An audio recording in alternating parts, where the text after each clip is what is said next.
Assalamualaikum warahmatullahi wabarakatuh. Alhamdulillahi rabbil alamin. Wassalatu wassalamu ala asyrafil anbiya'i wal mursalin Sayyidina wa maulana Muhammad wa ala alihi wa ashabihi ajma'in. Wa la hawla wa la quwata illa billahil aliyyil azim. Amma ba'd.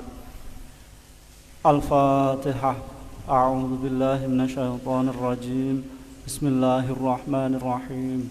Alhamdulillahi rabbil alamin. Ar-Rahmanirrahim.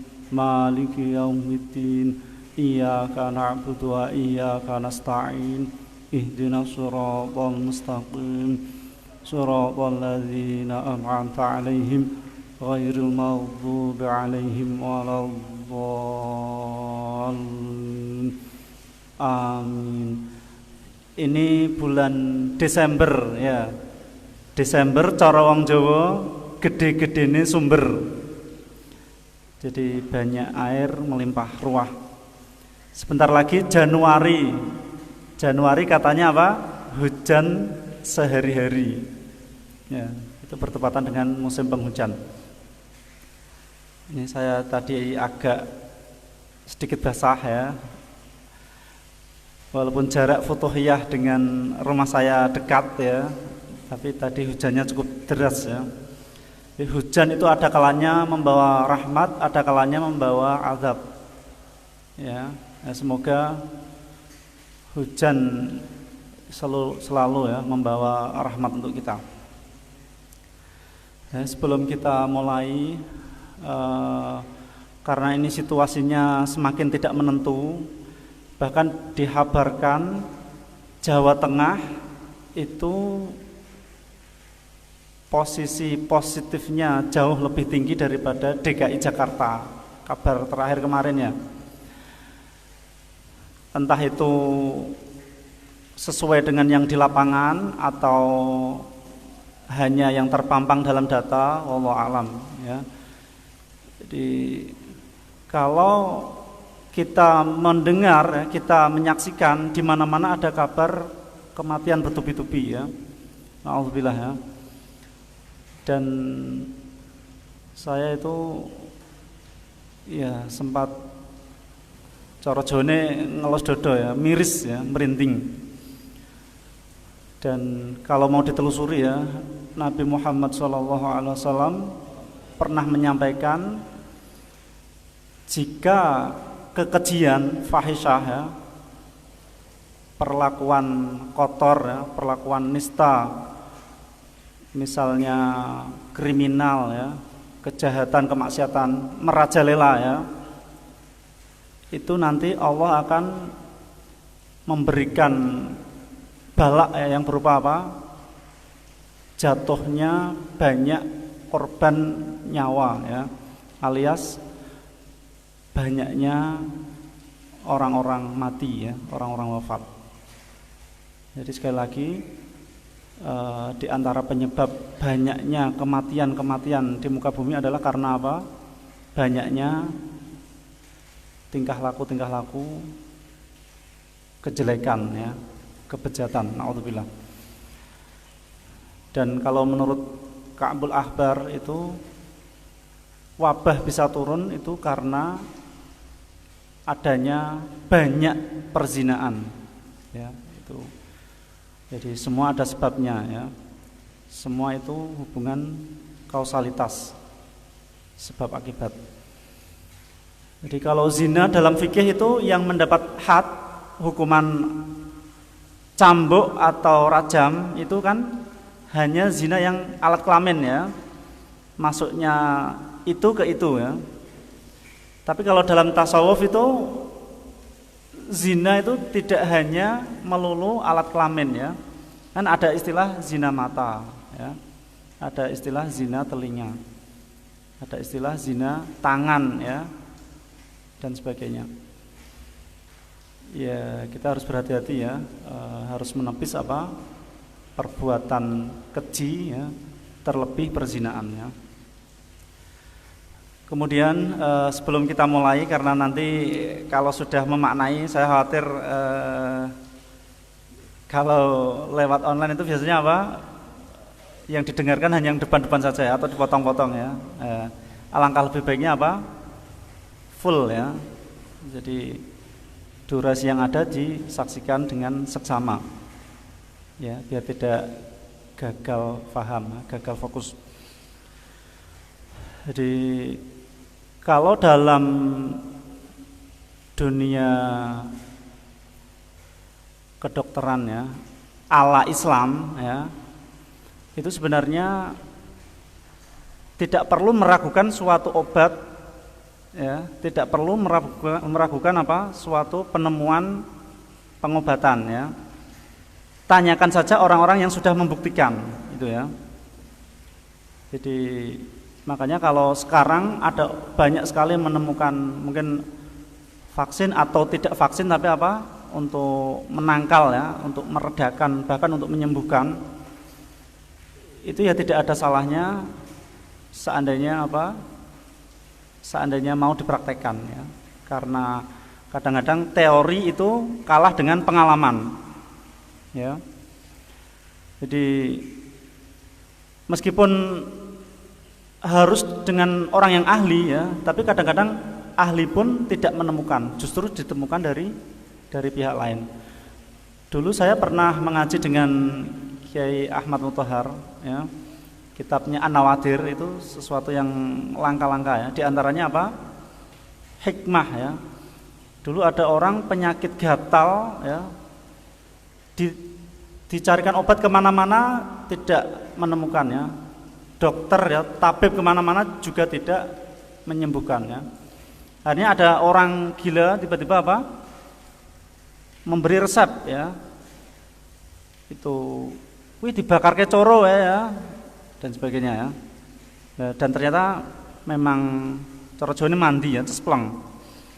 Nah, itulah sabda Rasul ya, al-hikmah dhalatul mu'min.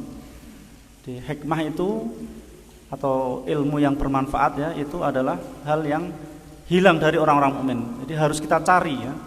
Harus kita cari. Kadang-kadang ditemukan tidak di tempat yang kita duga-duga. Ya. Nah, kalau Imam Syafi'i itu mengatakan kita sebenarnya kalah ya di bidang kedokteran ya, di bidang tib. Ya, lebih cepat ya orang-orang non-muslim ya. Nah, beliau mengatakan tidak ada ilmu yang lebih utama setelah halal haram ya, kecuali ilmu apa? Tib ya. Atau kedokteran kalau zaman sekarang. Jadi mungkin kalau corona ada yang mengatakan bisa memakai degan hijau ya, atau memakai bawang putih ya, atau memakai bawang merah ya ada ya, atau memakai penemuan terbaru apa? Memakai air jeruk ya, dan sebagainya. Lah itu tidak ada salahnya ya. Kalau sudah ada yang membuktikan dan cocok, ya tidak mengapa ya, tidak mengapa. Jadi sekali lagi kalau Allah itu menurunkan penyakit, pasti menurunkan juga obatnya. Nah, kalau obat sudah cocok dengan penyakit, itu berarti nanti akan sembuh ya. Dan sembuh ini adalah Allah yang menyembuhkan ya. Sekali lagi, kalau sekedar pil ya, sekedar ramuan ya, dokter atau tabib itu hanya perantara saja. Hakikatnya Allah lah yang menyembuhkan. Jadi sekali lagi, kalau para ulama kita ya, banyak yang mungkin telah mendahului kita ya, na'udzubillah ya. Jadi mungkin akan terasa sekali ya, karena mautul alim, mautul alam. Kematian orang alim itu adalah kematian alam. Jadi kalau sahabat Umar itu mengatakan ya, kematian satu orang alim dibanding satu suku ya, satu bangsa itu lebih mengerikan ya, lebih menyedihkan ya, yang satu orang alim tersebut ya. Semoga guru-guru kita ya, semoga masyayikh kita ya, dilindungi oleh Allah ya. Ya, dan kita semua, keluarga kita semua. Jadi Allah itu tidak mencabut ilmu dengan asal cabut ya. Tapi Allah itu menghilangkan ilmu beserta pemiliknya. Jadi manakala para ulama ini wafat, ilmu mereka juga terangkat. Jadi semoga kita masih bisa menyerap ilmu para ulama sebagai warasatul anbiya. Jadi sekali lagi, untuk mungkin protokol kesehatan tetap kita berlakukan ya. Kemudian ikhtiar secara batiniah juga kita lakukan ya. Dan tentunya dengan ikhtiar lahiriah. Jadi Allah lah pengatur segalanya, Allah lah pemilik segalanya. Jadi kita berlindung kepada Allah ya. Ya, wiridane dikencengi ya Kang ya. Terus menjaga imunitas tubuh ya. Ya. Mangane teratur ya, istirahatnya teratur ya. Dan sebagainya lah ya. Termasuk saat berinteraksi ya, ya kita berhati-hatilah ya. Jadi al-wiqayah khairum minal ilaj. Mencegah lebih utama ya daripada mengobati kalau bahasa Indonesianya ya. Ya, preventif ya. Jadi semoga wabah ini segera sirna dan Allah menyelamatkan kita semua, menyembuhkan orang-orang sakit di antara kita, dan semua akan kembali normal. Kita lanjutkan At-Tibbun Nabawi halaman 41. Bismillahirrahmanirrahim.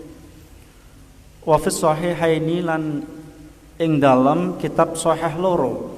Jadi kitab sahihnya Imam Bukhari dan Muslim. Min hadis Tawusin saking hadise Imam Tawus. An Ibnu Abbasin saking Sayyid Ibnu Abbas. Anna nabiyya sak temene Kanjeng Nabi sallallahu alaihi wasallam iku ihtajama gawe cantuk sapa Kanjeng Nabi. Wa aqtalan paring sapa Kanjeng Nabi al hajjama ing tukang cantuk ajrahu ing opahe hajjam. Jadi kitab yang paling sahih adalah Al-Qur'an, itu tidak bisa ditawar ya.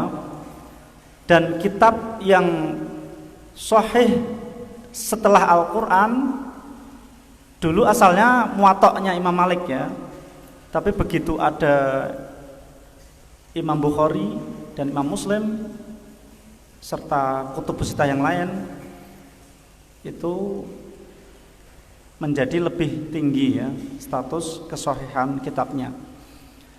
Jadi as-sahihul kutub ba'dal Quran itu kitabnya Imam Bukhari. Ya, Imam Bukhari. Jadi ini ada hadis dalam kitab Sahih 2 Imam Bukhari dan Muslim. Nabi Muhammad SAW melakukan hijamah, bekam. Kemudian beliau memberikan upah kepada tukang bekam. Jadi tidak apa-apa memberi upah ya atau bayaran kepada, mungkin kalau sekarang ya dokter ya atau tabib ya, tidak masalah. Wa fi sahihaini lan ing dalam kitab sahih loro aidon halimane an Humaidin At-Tawili saking Humaid At-Tawil an Anasin saking sahabat Anas anna Rasulullah sak temene Kanjeng Rasulullah sallallahu alaihi wasallam iku hajama cantuk ing Kanjeng Nabi sapa Abu Taibah. Jadi Rasulullah Shallallahu Alaihi Wasallam dalam hadis sahih di kedua kitab tadi ya juga menyebutkan bahwa Abu Taibah membekam Rasulullah Shallallahu Alaihi Wasallam. Fa amaro nuli perintah sapa Kanjeng Nabi lahu maring Abu Taibah biso'aini kelawan rong sok min ta'amin saking panganan. Kemudian Rasul memerintahkan kepada Abu Taibah untuk diberi 2 sok makanan. Nah, 2 sok. 1 sok itu seperti ukuran zakat fitrah ya. Berarti 2 kali lipat zakat fitrah. Wa kallama lan dawuhi sapa Kanjeng Nabi mawa liyahu ing pira-pira bendarane Abu Taibah. Fa khafaltu mongko nyudo sapa mawaliyah anhu saking Abu Taibah min dharibatihi saking cicilane Abu Taibah. Jadi Abu Taibah ini seorang budak yang bisa membekam. Beliau membekam Rasulullah SAW setelah Nabi memberikan upah ya 2 sok makanan. Kemudian Nabi mengatakan kepada tuannya ya. Kemudian tuannya ini apa? Meringankan cicilan untuk memerdekakan diri ya. Jadi budak itu bisa memerdekakan diri dengan cara apa? Menyicil ya, membayar dirinya ya, biar bisa bebas merdeka. Qala dawuh sapa Kanjeng Nabi khairu ma tadawaitum, khairu ma utawi luweh bagus-baguse barang tadawaitum kang tetombo sira kabeh bihi kelawan ma iku al hijamatu bekam cantuk ya. Jadi kemudian Rasulullah mengatakan sebaik-baik perkara kalian melaksanakan pengobatan adalah dengan apa? Bekam. Jadi bekam itu membersihkan darah-darah yang kotor ya, membersihkan penyakit-penyakit dalam tubuh. Jadi mengeluarkan apa? Unsur yang membahayakan dalam tubuh manusia ya. Jadi mungkin kalau sekarang ya diusahakan apa? Darah itu lancar ya, darah itu bersih ya. Ya.